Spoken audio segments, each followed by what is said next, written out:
Warren Buffett ने कहा है the difference between successful people and very successful people is that very successful people say no to almost everything. Now why it is required to say no, ना बोलने का जरूरत क्यों है? ना बोलने का जरूरत इसलिए है क्योंकि अगर आप ना नहीं बोलेंगे तो आपका जो वक्त है वो कोई और अब उसके काम के लिए इस्तेमाल कर लेगा। आपका ज़िंदगी में कोई गोल होगा, आपका ज़िंदगी में कुछ अचीव करने के लिए आपका कोई रूटीन होगा, डेली रूटीन होगा, उस डेली रूटीन को डिस्ट्रॉय कर देगा कोई दूसरा और, अगर आप ना नहीं बोल पाएंगे तो।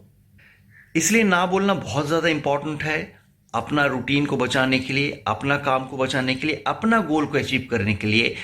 कई बार ना बोलना बहुत ज़रूरी होता है, इसलिए ना बोलना सीखना भी बहुत ज़रूरी होता है। क्योंकि अगर आप ना बोल देंगे किसी के मुंह के ऊपर, कोई आपको कोई काम के लिए अप्रोच कर रहा है, कुछ बोल रहा है और आप डायरेक्ट ना बोल देंगे तो वो उसको ख़राब लग सकता है। आप ना भी बोलेंगे और उसको ख़राब भी नहीं लगेगा। ऐसा बैलेंस बनाना बहुत ज़रूरी है ताकि दूसरे को ख़राब ना लगे और आपका भी काम बन जाए। इसलिए ना बोलना सीखना बहुत ज़रूरी है। और इस वीडियो में मैं आपको वो तरीके बताऊंगा जिससे आप ना भी बोल पाएंगे और दूसरे को ख़राब भी नहीं लगेगा। इसलिए इस वीडियो को एंड तक देखते रहिए और अगर वीडियो को अच्छा लगा तो आप लाइक और शेयर बाद में ज़रूर कीजिएगा। तो चलते हैं वीडियो के अंदर। इस वीडियो में हम लोग 8 तरीके ऐसे बताएंगे, 8 पॉइंट्स बताएंगे जिससे आप ना भी बोल पाएंगे और दूसरे को खराब भी नहीं लगेगा। तो चलते हैं पॉइंट नंबर 1 की तरफ। पॉइंट नंबर 1 इज से इट। पॉइंट नंबर 1 इज से इट, बोल दीजिए। कई बार तो ऐसा होता है कि अपना बात बोलना ही बहुत मुश्किल हो जाता है, डर के मारे कि क्या होगा, वो क्या सोचेंगे और इसका कॉन्सिक्वेंस क्या क्या हो सकता है। मगर बेसिक पॉइंट नंबर 1 बहुत बेसिक पॉइंट है, से इट, बोल दीजिए। क्योंकि बोलना ही होगा आपको, नहीं तो अगर आप नहीं बोलेंगे तो सामने वाला आपका जो टाइम है, आपका जो प्रीशियस इंपॉर्टेंट टाइम है, जिस टाइम में आप अपना काम कर सकते हो, वो टाइम को वो डिस्ट्रॉय कर लेगा, दूसरा आदमी यूज कर लेगा। इसलिए the basic point number 1 is से इट, बोलना जरूरी है। इसी के साथ हम लोग चलते हैं पॉइंट नंबर 2 की तरफ। Point number 2 is assertive. Assertive रहिए और कर्टसी रखिए। पोलाइटली बोलने का है और असर्टिव पॉजिटिव मोड में बोलने का है, नेगेटिव मोड में आप नहीं बोलिएगा। एग्जाम्पल ऐसा बोल सकते हैं कि I appreciate your asking me for help but I am stretch too thin right now to devote the time to be of quality help to you. ऐसा आप बोल सकते हैं कि आपने मुझे चुना हेल्प करने के लिए, आपका काम करने के लिए, इसलिए मैं बहुत सम्मानित फील कर रहा हूँ, मगर अभी मैं बहुत स्ट्रेस्ड हूँ, दूसरा काम में बहुत ज़्यादा बिजी हूँ और मैं बहुत ज़्यादा ऑक्यूपाइड हूँ। इसलिए आपको मैं अगर इस वक्त हेल्प करूँगा तो वो उतना क्वालिटी मैं नहीं दे पाऊँगा जितना क्वालिटी मैं खाली टाइम में दे सकता हूँ। ये कह के आप बात को टाल सकते हैं। ये एक असर्टिव वे है, पॉजिटिव वे है और पोलाइट वे भी है। This is very a polite way. इस तरीके से आप कह सकते हैं। ये एक तरीका है। Next point number 3 is set boundaries. कभी कभी एक दूसरे के साथ बात करते वक्त एक दूसरे को पता ही नहीं होता है कि उस रिलेशनशिप के अंदर बाउंड्रीज कहाँ पे है। एक्चुअली उस रिलेशनशिप में एक दूसरे का रोल कितना है, क्या रोल है, ये कभी कभी पता नहीं चलता है। ये रिलेशनशिप कुछ भी हो सकता है, फ्रेंड टू फ्रेंड हो सकता है, बॉयफ्रेंड गर्लफ्रेंड हो सकता है, फादर एंड सन हो सकता है, मदर एंड सन हो सकता है, ब्रदर सिस्टर से कुछ भी हो सकता है। इस हर रिलेशनशिप में एक दो आदमी जो रिलेशनशिप निभा रहा है, उन दो आदमी का एक रोल होता है, डेफिनेटली एक रोल होता है और उसको समझना बहुत इंपॉर्टेंट है कि इंडिविजुअल क्या रोल प्ले कर रहा है और अकॉर्डिंगली हर रोल का एक बाउंड्री भी होता है।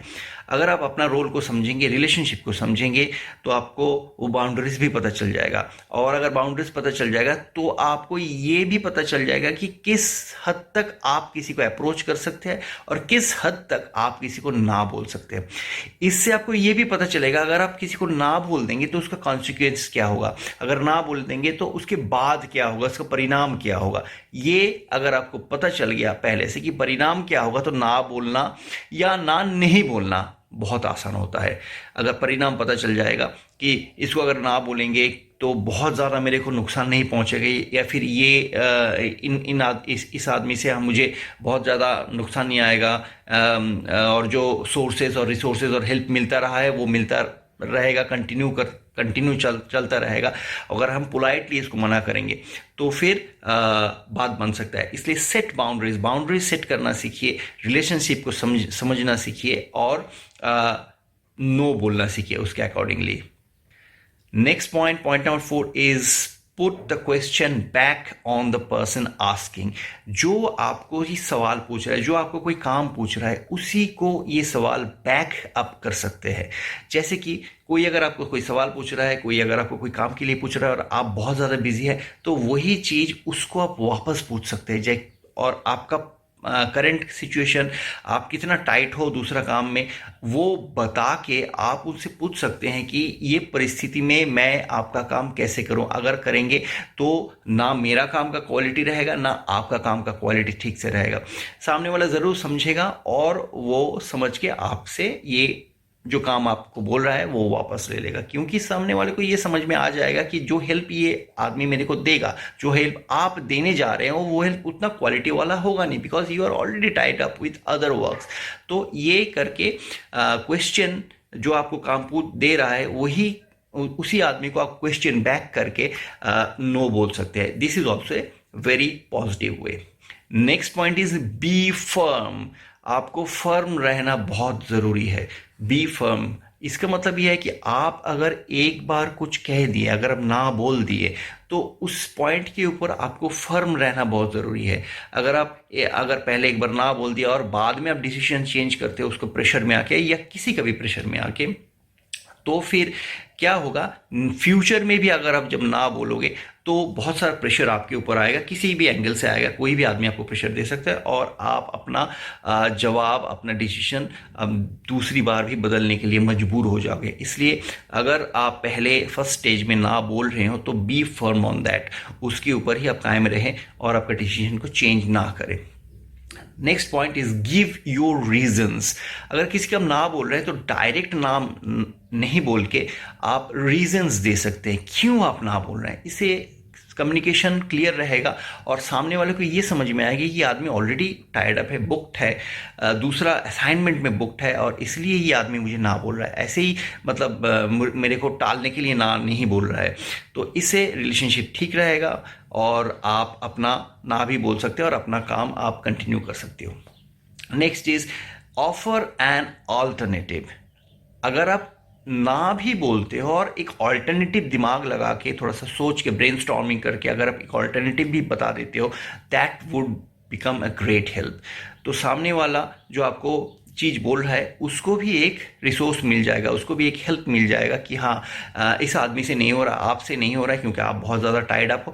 तो दूसरा उपाय ये है, तो he will run towards the second option, other option, alternatives. ये ऑल्टरनेटिव्स अगर आप प्रोवाइड कर सकते हो, इससे बेहतर कुछ हो ही नहीं सकता। इसलिए try to offer an alternative when you are saying no. जब आप ना बोल रहे हो तो एक ऑल्टरनेटिव भी उसको ऑफर करने का कोशिश कीजिए। And last point number 8 is, आप सामने वाले जिसको आप ना बोल रहे हो, फॉर टाइम बीइंग उसको आप ये भी कह सकते हो कि आप उनके ये काम या फिर कोई उनका दूसरा हेल्प आप बाद में कर सकते हो जब आप फ्री रहोगे। इस तरीके से सामने वाला जो आपको कोई काम बताया है और ने ना बोल दिया, उसको उतना बुरा नहीं लगेगा। उसको ये लगेगा कि सामने वाला जिसको आप मतलब आपके पास बहुत सारा काम है, आप टाइड अप हो और इसके लिए आप मना कर रहे हो और ये कमिटमेंट भी दे रहे हो कि जब आप फ्री रहेंगे उस वक्त उनका और कोई हेल्प या फिर यही हेल्प आप उस वक्त कर देंगे। So these are the small 8 points जिसका हेल्प से अगर आप किसी को भी ना बोल सकते हो, अपना काम कर सकते हो, अपना गोल अचीव कर सकते हो, अपना रूटीन मेंटेन कर सकते हो और सामने वाला को भी बुरा नहीं लगेगा। यहाँ पे एक चीज़ मैं बताना चाहूँगा कि ना तो आप बोल देंगे, मगर लैंग्वेज क्या रहेगा, लैंग्वेज जानना भी बहुत इंपॉर्टेंट है, क्योंकि इस लैंग्वेज के ऊपर बेस करके ही सामने वाले को बुरा लगेगा या फिर नहीं लगेगा, ये डिपेंड करता है। तो मैं आपको अभी 10 ऐसा लैंग्वेज बताऊंगा जो आप इस्तेमाल कर सकते हो। मैं अपना वीडियो स्क्रीन शेयर भी कर दूंगा, so that you can pause the video. आप वीडियो को पॉज कर सकते हैं और इसको नोट डाउन भी कर सकते हैं। तो चलते हैं ये 10 लैंग्वेज की तरफ। तो language number 1 is I am honoured but I can't. ऐसा बोल सकते हैं कि आपको किसी ने अप्रोच किया हेल्प के लिए और इसके लिए आप सम्मानित बोध कर रहे हो, I am honoured but I can't do it right now. इसको आप एक्सपैंड कर सकते हैं, इस लैंग्वेज को, इस लाइन को। मैं फ्रेज दे रहा हूँ सिर्फ, इस फ्रेज को आप एक्सपैंड कर सकते हैं और अपना जो तरीका है उसके बाद ये आप इसके बाद में जोड़ सकते हैं। पॉइंट नंबर 2, लैंग्वेज के ऊपर, I wish there were two of me. अगर हमारे जैसा मैं अगर 2 आदमी होता तो बहुत अच्छा होता। एक मैं जो काम कर रहा हूँ वो मैं करता और दूसरा मेरा जो वर्जन है वो आपके काम कर देते। ऐसा तरीके से अगर आप बता सकते हो तो फिर सामने वाला जो है उसको उतना बुरा नहीं लगेगा और आप नो भी बोल सकते हो। Point number 3, unfortunately now is not the good time. ऐसा बोल सकते हो कि अभी वो वक्त नहीं है, अच्छा वक्त नहीं चल रहा है और ये वक्त में मैं कुछ और असाइनमेंट्स में बिजी हूँ, ये आप कह सकते हो पॉइंट नंबर 3 में। Point number 4 is sorry I am booked into something else right now. ऐसा कह सकते हैं। पॉइंट नंबर 5 में sorry I am not able to fit this one in. ऐसा आप कह सकते हो कि इस काम में मैं फिट नहीं बैठूंगा, शायद मुझे ऐसा नहीं लगता है कि मैं आपको क्वालिटी हेल्प कर पाऊंगा, ऐसा बोल सकते हो। Point number 6 is sadly I am engaged with something else. ऐसा आप लैंग्वेज इस्तेमाल कर सकते हो। सॉरी बोल सकते हो, पहले क्षमा मांग सकते हो, माफ़ी मांग सकते हो और आप बोल सकते हो कि आप दूसरा कोई काम में एंगेज्ड हो। 7 number point, no thanks but it sounds lovely I would like to do it in the next time. बाद में मैं करूँगा क्योंकि आपका प्रस्ताव जो है वो बहुत ही अच्छा है, मुझे बहुत अच्छा लग रहा है, मगर इस टाइम में मैं बिजी हूँ, बाद में ये अटेम्प्ट ज़रूर करेंगी, ऐसा बोल सकते हो। Point number 8, I am not taking anything right now. अभी मैं कोई दूसरा काम या फिर कोई एक्स्ट्रा काम नहीं कर रहा हूँ, नहीं ले रहा हूँ। ये पॉइंट आप बता सकते हो, पोलाइटली बता सकते हो और इसके बाद आप अपने रीजंस भी बता सकते हो कि आप दूसरा काम क्यों नहीं ले रहे हो। पॉइंट नंबर 9 में बता सकते हो, thank you very much for choosing me but I can not do it right now because of so and so reasons. जो रीजंस आप बताएंगे, आपकी बात, आपका जो रीजंस है वो आप बता। एंड पॉइंट नंबर 10 इज, आप स्ट्रेट बोल सकते हो कि आई हैव अनदर कमिटमेंट, मगर पोलाइटली बोलिएगा तो फिर सामने वाले को भी समझ में आएगा। ये है 10 लैंग्वेजेस है जिसको इस्तेमाल करके आप पोलाइटली किसी को नो बोल सकते हो। नो बोलना बहुत ज़्यादा इंपॉर्टेंट है, किसी को मना करना बहुत ज़्यादा इंपॉर्टेंट है, क्योंकि जैसे कि मैंने शुरू में कहा था, वॉरेन बफेट ने कहा कि बहुत ज़्यादा सक्सेसफुल जो है वो करीब हर चीज़ के ऊपर ही ना बोल देते हैं, because they have their own priorities, they have their own routines और उसी के ऊपर वो फोकस करते रहते हैं। इसलिए दूसरे कोई भी कुछ बोलता है तो वो ना बोल देते हैं। अगर खुद के प्रायोरिटीज़, खुद के रूटीन्स अगर आप फॉलो नहीं करेंगे और कोई भी कुछ भी कहे उसके अंदर आप अगर घुस जाएंगे, कमिटेड हो जाएंगे, तो फिर आपके रूटीन्स डिस्ट्रॉय हो जाएगा और आप अपना गोल्स को अचीव कभी नहीं कर पाएंगे। इसलिए ना बोलना सीखना पड़ेगा, मगर पोलाइटली सीखना पड़ेगा। इस वीडियो को अगर आपको अच्छा लगा तो इस वीडियो को लाइक कीजिएगा और डेफिनेटली इस पर कमेंट्स भी डालिएगा, क्योंकि आप क्या सोच रहे हो इस वीडियो के बारे में ये सबको जानना है, मुझे भी जानना है। इस वीडियो को शेयर जरूर कीजिएगा और इस चैनल पे अगर आप नए हैं तो फिर इस चैनल को सब्सक्राइब भी कीजिएगा। दूसरा टाइम, नेक्स्ट टाइम हम लोग और भी इंटरेस्टिंग टॉपिक के ऊपर वीडियो लाएंगे। फिलहाल गुड बाय।